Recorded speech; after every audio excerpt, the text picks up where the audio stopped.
Today's song is High and Dry by Radiohead. It's a great song to learn and play, and we're going to cover the solo sections of the song as well. And we're going to use chords that sound great and are easy to play. Some players strum octaves for the introduction of this song, and it's kind of difficult to strum octave notes on two different strings because you have to also mute two strings at the same time while you're strumming. And it's okay to do in a studio, but if you're playing live and you're just having fun, it's kind of work. So we have a much better way to play the introduction as well in this video. Now the chords we're going to use here, I picked up from watching a great cover band called IMY2. So I want to give them credit here. I'm just changing their key. They record this song in A flat. I'm changing it to E major, which is the key in which Radiohead used to record High and Dry. By the way, this is the lead singer, Annalise Holmes. She has an awesome voice and she's a great performer. But what I also like about IMY2, their videos, they often have close-ups of the guitarist playing. So you can see what he's playing, and it's almost like a mini lesson for the cover song that they're playing. Now in this video, my video here, in the description, I'm including a free PDF that has all the lyrics for the song and the chords. And I also added video timings from the original Radiohead video. So so you can see where the strumming stops and where the solos are, the guitar solos, if you want to switch from strumming to playing solos while you're playing with the song or in a band. So you know where to play solos in the song. And of course, I'll show you how to play the solos too. Now we're going to focus on E major and playing E major, the original key. But if you want to play with the IMY2 band in the video, use the same chord shapes, but put a capo on the 4th fret, and it'll automatically convert everything to A flat. Now, of course, the solos I'm showing you have to move up 4 frets to change from E to A flat. So you have two keys. You have two ways to play the song, two different keys. So you can have your fun, play both, or pick one and have fun with it. So let's start. Also, the song is in 4 chords. The intro is in 4 chords. The song uses 3 of those 4 chords. So let's pause here now and get a close-up of my guitar so we could proceed with the lesson in detail. Okay, for the intro, there's 4 chords. C sharp minor, and then F sharp minor, back to C sharp minor, then to A sus2, which is like an A, but you don't depress the B string; it stays open, and then E, and then when he does D, he kind of pounds the low E string. So you hear that in the recording, and he repeats that twice. That's just that pattern is repeated twice.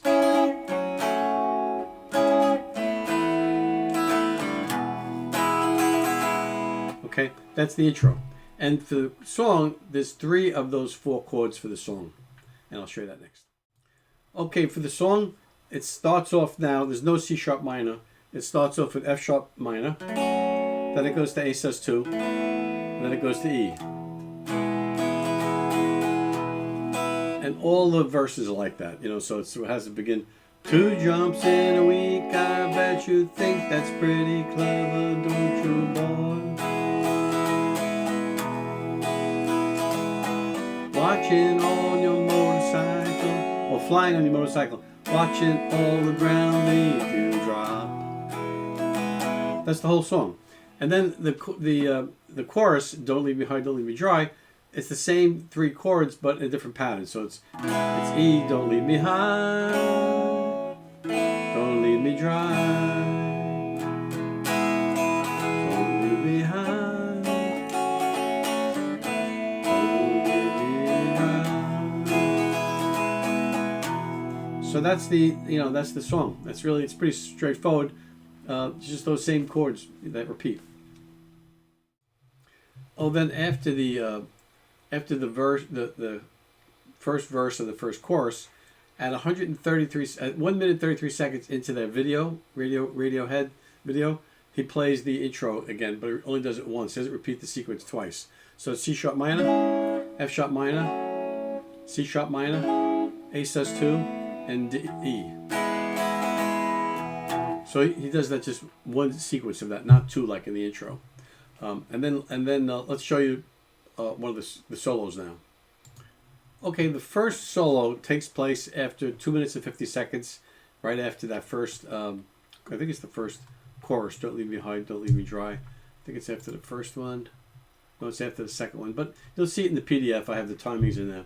And then really what he does is he really just takes some notes from the E chord here at the 5th fret, right? This little E triad, he's taking some notes around that. And he's playing the E at the 5th fret and the high E string open.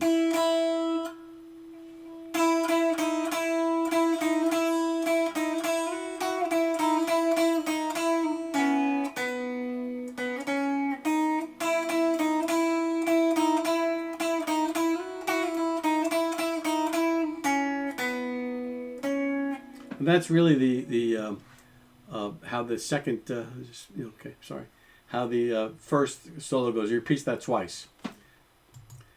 Oh, and then after that, he goes right into, it's sort of like a mini bridge, and he's playing where it sounds very soft, the playing. Oh, it's the best thing that you ever heard. The best thing that you ever heard. And he plays that little bridge part. And then he goes into, you hear these little notes in the background, the high B and the high E. You'll hear that, and that's at around 3 minutes and 19 seconds. And then he plays that little bridge part again after those two notes. It's the best thing that you ever had. The best thing that you've had has gone away. And then he goes into a series of, I guess it's the chorus. Don't leave me high, don't leave me dry, several times. And when you get to 3 minutes and 58 seconds, he plays another little solo, but more around the A triad, the A major triad.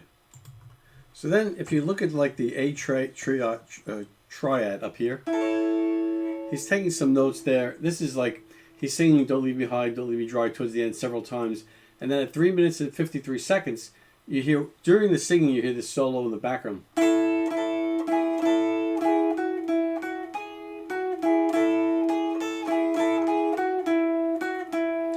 Some of those notes he's just sort of playing around with, and then it ends on an E chord. So that's the song. Enjoy it, have fun with it. If you like the video, click the like button, subscribe. See you next time.